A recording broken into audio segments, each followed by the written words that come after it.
പിന്നെ ഞാനിപ്പോ ഒന്ന് തിരിഞ്ഞു നോക്കുമ്പോഴാണ് എനിക്ക് മനസ്സിലാവുന്നത് ഞാൻ എവിടെ എത്തിയെന്നുള്ളത്. ഞാൻ ഈ ഫിറ്റ്നസ്സിലേക്ക് എത്താൻ തന്നെ കാരണം എനിക്ക് എൻ്റെ ബോഡി ഭയങ്കര തടിച്ചിട്ടൊക്കെയായിരുന്നു.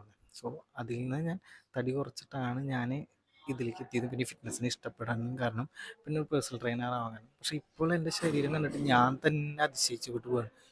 ഞാൻ ഇങ്ങനൊരു പേഴ്സണൽ ട്രെയിനർ ആവുക, ഞാൻ ഈ ഒരു പേഴ്സണൽ ട്രെയിനർ ആണോ?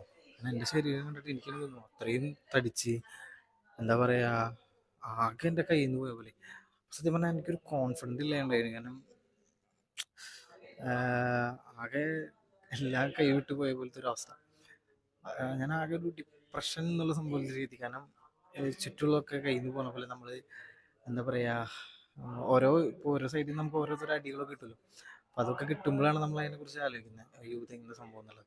അപ്പം ഞാൻ തുടങ്ങി വെച്ച കാര്യങ്ങളൊക്കെ ഞാൻ നിർത്തി. അതായത് ഇപ്പോൾ ഈ പേജിനെ പറ്റി ഇതൊക്കെ ശരിക്കും പറഞ്ഞാൽ ഞാൻ അന്ന് ഇത് ഫോളോ അപ്പ് ചെയ്തിരുന്നെങ്കിൽ, ഞാൻ ജൂലൈയിൽ അങ്ങോട്ട് ഒരു ലാസ്റ്റ് ഒരു വീഡിയോ ചെയ്ത്, ഞാനിത് ഫോളോ അപ്പ് ചെയ്തിരുന്നെങ്കിൽ ചിലപ്പോൾ എനിക്കൊരു ഒരുവിധം റീച്ചുള്ളതോ അല്ലെങ്കിൽ ഒരുവിധം ക്ലയൻസും കാര്യങ്ങളൊക്കെ എനിക്ക് ഉണ്ടായിരുന്നു. പക്ഷെ ഞാനിതൊന്നും ഞാൻ ചെയ്തില്ല. ഞാനിങ്ങനെ കംഫർട്ട് സോണിൽ ഇങ്ങനെ ഇരുന്നു, എൻ്റെ ലേസി ലൈഫിൽ ഇങ്ങനെ നടന്ന് അങ്ങോട്ടും ഇങ്ങോട്ടും നടന്ന്, പിന്നെ കുറേ കിടന്ന് ഉറങ്ങി എല്ലാം ചെയ്തു.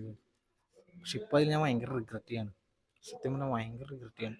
നമ്മൾ വിചാരിക്കുന്ന പോലത്തെ ഒരു റിഗ്രറ്റ് അല്ല. കാരണം നമുക്കൊരു നമ്മളെങ്ങനെ ആയിരുന്നു പിന്നെ ഇങ്ങനെ പോയിട്ട് വരുമ്പോൾ നമുക്ക് ഉണ്ടാകുന്ന സംഭവമില്ലേ. പക്ഷേ ഞാനത് എനിക്ക് ആവശ്യമുള്ളത് ഞാൻ പങ്കുവെച്ചപ്പോൾ അവർ പറഞ്ഞു എനിക്കിപ്പോൾ അത് മനസ്സിലാവുകയും ചെയ്തല്ലോ. അതന്നെയാണ് ഏറ്റവും വലിയ ഇമ്പോർട്ടൻ്റ് കാര്യം. കാരണം നീ അത് തിരിച്ചറിഞ്ഞല്ലോ, നീ അത്രയും പോയി എന്നാൽ കയ്യിൽ നിന്ന് പോയി എന്നുള്ളത്. പക്ഷെ നീ അത് തിരിച്ചു പിടിക്കണം. സത്യം പറഞ്ഞാൽ അത് തിരിച്ചു പിടിക്കാൻ വേണ്ടി തന്നെ ഞാനിപ്പോൾ ഈ ഒരു പേജ് ഞാൻ എടുത്തത്. ഞാൻ ഇപ്പോഴാണ് ഈ പേജ് ഓപ്പൺ തന്നെ ചെയ്തത്. ഞാൻ ഈ പേജ് എടുത്തപ്പോൾ തന്നെ എനിക്ക് വന്ന് കിട്ടിയൊരു കോട്ടാണ്. ഞാൻ നല്ലൊരു സ്റ്റോറി ഇട്ടിട്ടുണ്ടായിരുന്നു, it's okay to start again. കാരണം നമ്മൾ ഒന്നിനും തുടങ്ങുന്നതിന് ഒരു പ്രശ്നവുമില്ല. അപ്പം ഞാൻ എന്നെക്കുറിച്ച് ഭയങ്കര റിയലൈസ് ചെയ്യുന്നു, ഞാൻ എന്തൊക്കെ തെറ്റുകളാണ് വരുത്തിയതും എൻ്റെ കാര്യങ്ങൾ എന്തൊക്കെ ചെയ്തതെന്നുള്ളത്.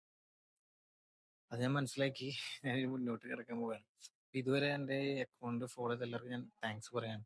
ഇനി നിങ്ങളുടെ സപ്പോർട്ട് ഇനിയും മുന്നോട്ട് വേണം. ഞാൻ എൻ്റെ ലൈഫ് സ്റ്റൈൽ മാറ്റാൻ പോവുകയാണ്. മീൻസ് എൻ്റെ ഒരു നല്ലൊരു ലൈഫ് സ്റ്റൈൽ, വല്ലാത്ത വലിയ ലൈഫ് ഇതൊന്നല്ല, പക്ഷെ നമ്മളെ കൊണ്ട് പറ്റുന്ന രീതിയിലുള്ള മാറ്റങ്ങൾ ഞാൻ നടത്താൻ പോവുകയാണ്. അത് നിങ്ങൾക്ക് ഇനി വരുന്ന വീഡിയോസിലൊക്കെ കാണാൻ പറ്റും. Okay, thank you.